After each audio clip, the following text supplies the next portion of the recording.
Good evening, everyone. If you have a question, raise your hand and we'll come to you. I'll look down to Paul Gilmore from Sky Sports UK.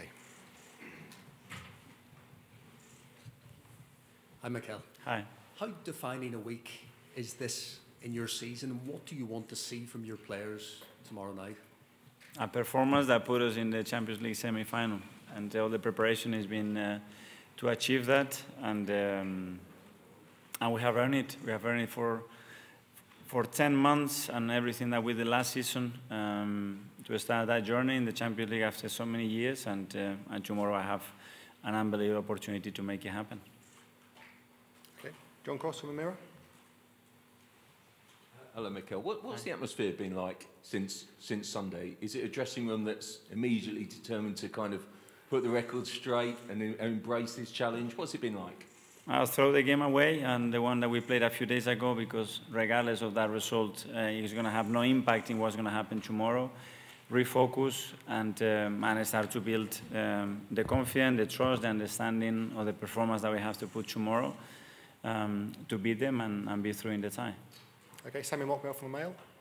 Hi. Tomorrow night, you instruct your players to take the emotion out of the occasion, or is it a case that you actually want them to use that kind of raw emotion to thrive in that hotbed of pressure? Emotion is needed in football, is tweaking it, tweaking and touching the right button in the right time for the team to be always stable, be hyped when it has to be hyped.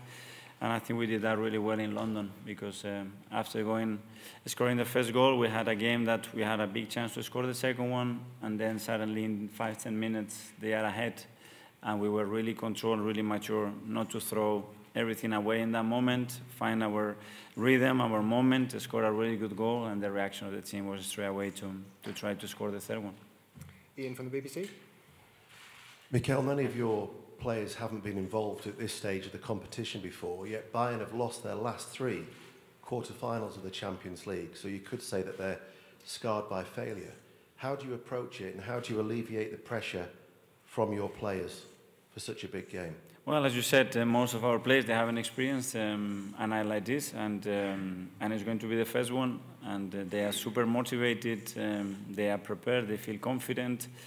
And it's something that tomorrow we're going to have to show against an opponent, as you said, that have this experience, but we want to make it happen. Mark from PA. Hi. A few times this season about how you and this team changed recent history, going to the Etihad, going to Anfield, where you've had poor records. We've had a poor record here as well, but do you and the players look at those performances and ending those sort of runs as an example of what you can do here tomorrow? We have to change it, and the opportunity comes there.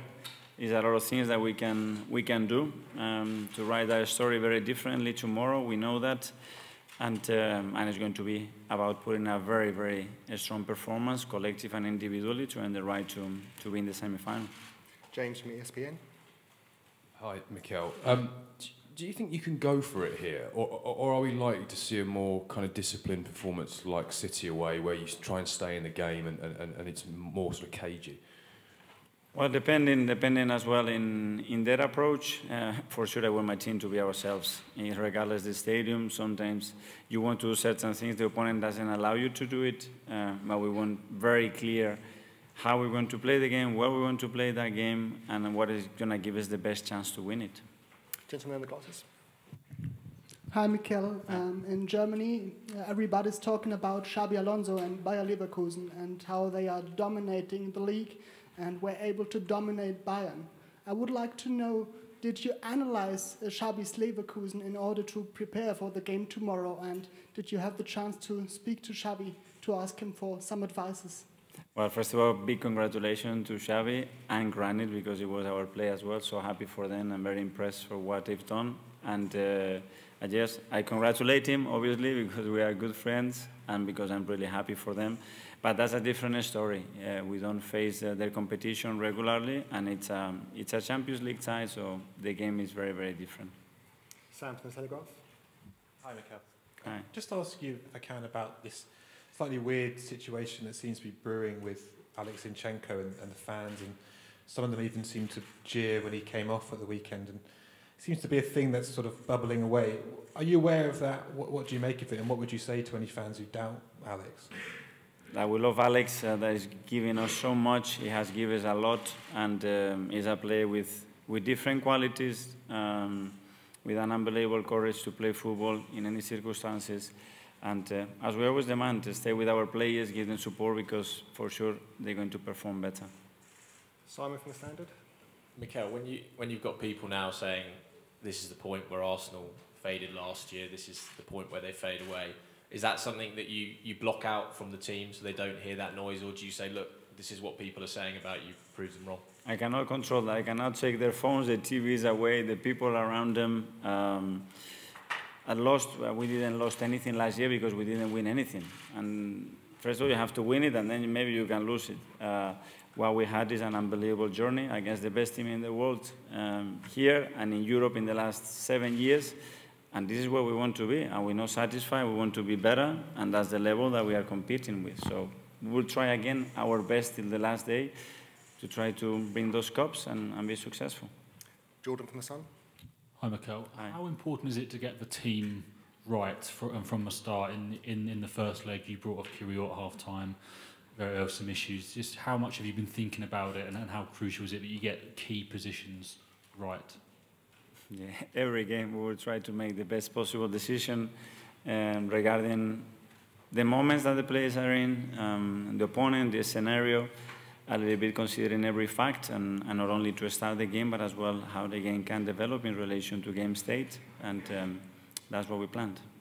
Okay, Kai from Football London. Mikel, just following on from Sam's question about Alex, he's got 2 years left on his contract, sort of that time traditionally where you make a decision on the player's future. I just wondered, have you made any decisions on Alex's future? Now the decision is to be focused on the Champions League quarterfinals to be through tomorrow. Got a gentleman here. Hi, Mikel. Hi. Bukayo Saka and Martin Odegaard had some issues on the game against Aston Villa. Are they an option for the game tomorrow? Yeah, hopefully, yeah, today obviously we had only less than 48 hours to recover from the game, and we've done very, very little training, so we'll assess them tomorrow and see how they are. Okay, we'll do the last two now. Firstly, over here. Hi. After the first leg, Odegaard mentioned there were sometimes a bit of hard and difficult working conditions for him, a bit of man marking at times. In what way is that something you have addressed before this match? Well, I think they are very used to that. It's a lot of teams. When we played a few days ago against Aston Villa, their holding midfielder had very similar behaviors. It's normal that free up other spaces, other players, and I think they are very much understanding that certain situations open up others. Okay, and finally we'll go to Nick from The Guardian. Just how transformative would a win tomorrow be? Obviously it's been 15 years without a semi-final. I mean, would this be a result that brings the club onto the next level, makes a real statement like that?